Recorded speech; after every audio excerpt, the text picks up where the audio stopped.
Бехтеленка се понуди, а владата прифати американско-турскиот конзорциум целосно да ги проектира и изгради коридорите 8 и 10D. Формално сепак, досега е потпишан само меморандум, чин на кој присуствуваше и амбасадорката на САД, Кейт Бърнс. Власта тврди дека Бехтеленка сами се понудиле за оваа бизнис делка. Од каде знае ја Бехтеленка дека планирате изградба на коридорите? Видете, тоа беше разговарано на неколку состаноци и во транспортно и во другите институции во државата, во владата, секако заедно и со председателот на владата, со нашите пријатели од амбасадата на Соединетите Американски држави, каде што тие нудат ваков модел.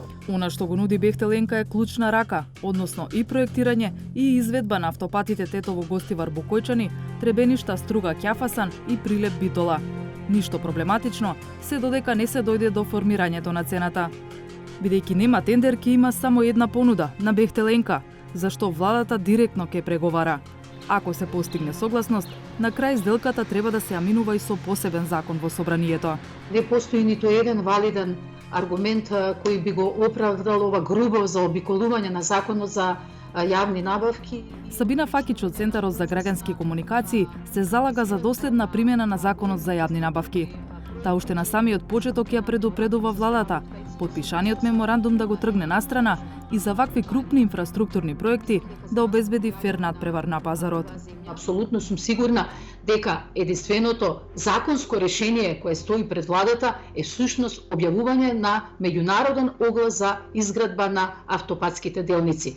И се разбира дека во тој случај тендерската и проектната документација треба да ја изготви стручниот тим кој ќе го ангажира самата влада на Република Северна Македонија, а секако не изведувачот, бидејќи изведувачот се разбира дека го штити и негово право е да го штити својот личен интерес, а нашата влада има одговорност да го штити нашиот, односно јавниот интерес на оваа држава. Во спротивно постојат сериозни корупцијски ризици доколку понатаму процесот се води на овој нетранспарентен начин, низ директни преговарања ексклузивно со само една фирма. Зошто не распишавте меѓународен тендер?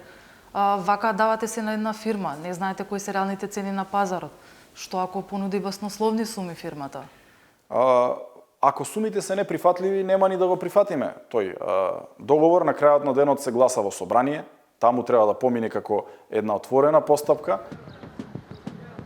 Од ВМРО до ДПМН потврдуваат дека биле запознаени со идејата на власта да се потпише меморандумот, но најголемата опозицијска партија се уште нема изградено став како ќе гласаат незините пратеници во собранието ако таков закон дојде на дневен ред.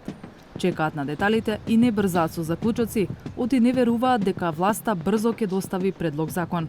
Но сепак кога тогаш ќе дојде на дневен ред со заобиколен закон за јавни набавки во директни преговори со еден конзорциум. Јас морам повторно потенцирам како што ви одговорив, да ги добиеме сите информации околу овој проект, бидејќи сега за сега е само бевме запознаени за потпишување на меморандум, но немаме никаква конкретна информација за конкретните проекти. Така да ги добиеме сите конкретни информации, кога и да биде тоа, тогаш ќе можеме да излеземе со наши видувања како опозиција во однос на овие проекти.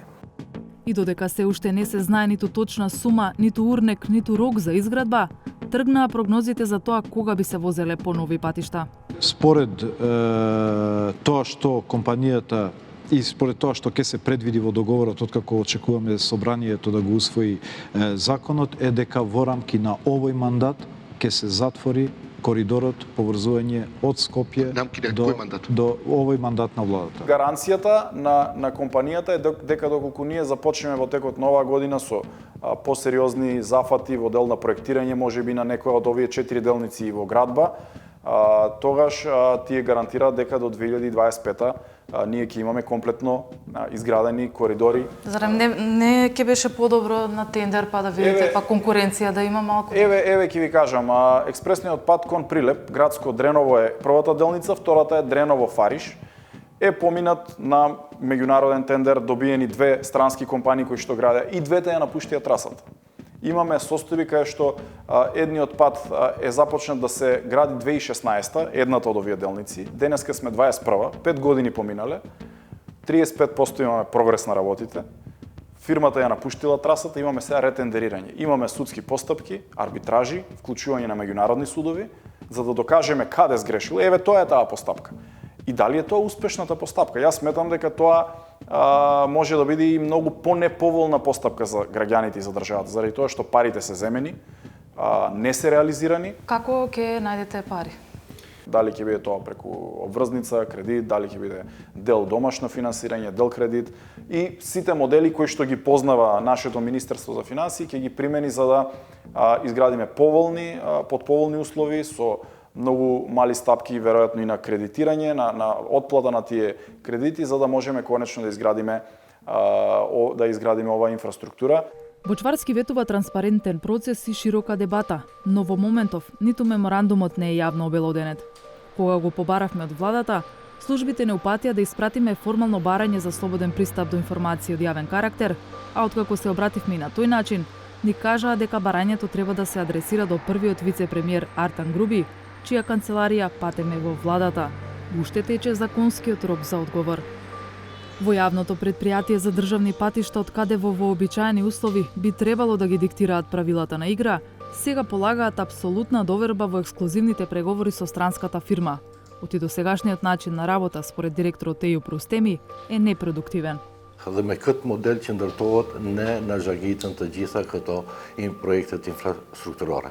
Prandaj edhe kemi ndryshimin e modelit të ndërtimit këtyre të rrugëve dhe pikërisht kompania e cila deri tani është kompania e cila ka ndërtuar në mënyrë shumë kualitative me një siguri të jashtëzakonshme në komunikacion dhe me një periudhë kohore të shkurtër është kompania Bechtel dhe Enka që mund të shohim si në region, në shtetet fqinje, por në Evropë dhe gjithëju. Логичен е интересот на Бехтел Енка за македонскиот пазар, кога нивните ресурси ни се до граница. Фирмата гради во Албанија, Косово и Србија, но ја следат и скандали и застој во работењето.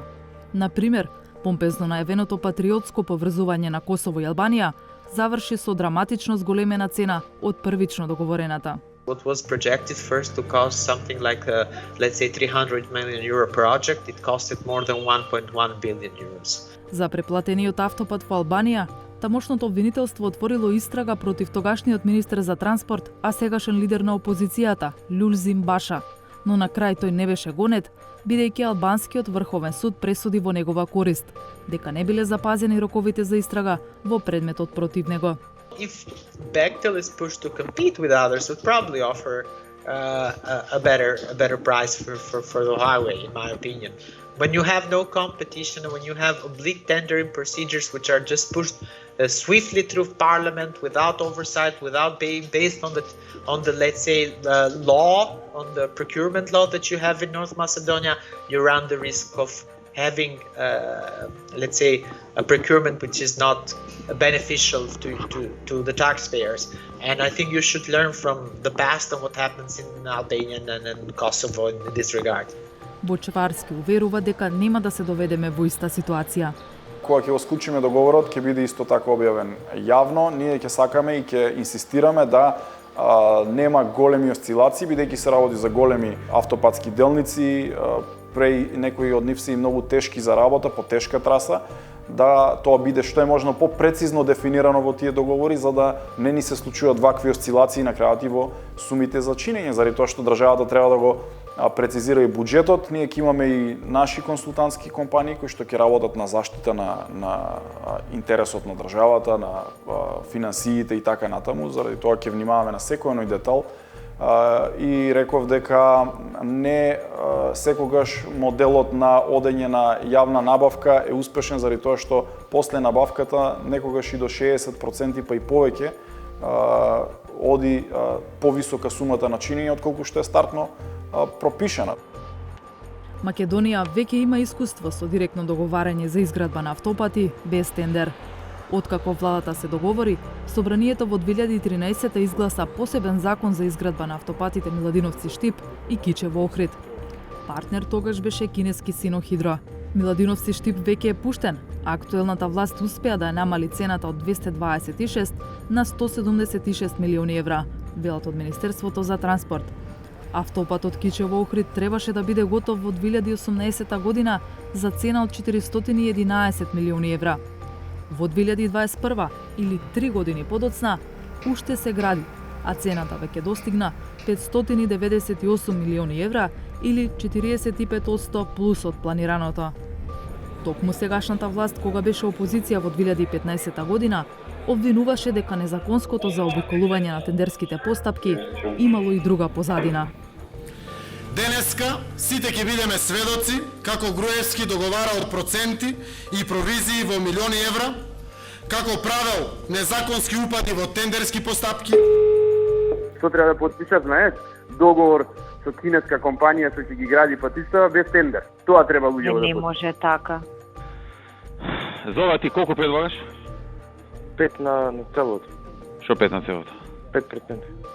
Не, точен износ колку? Тоа се зависи колку ќе биде, помеѓу 15 и 18.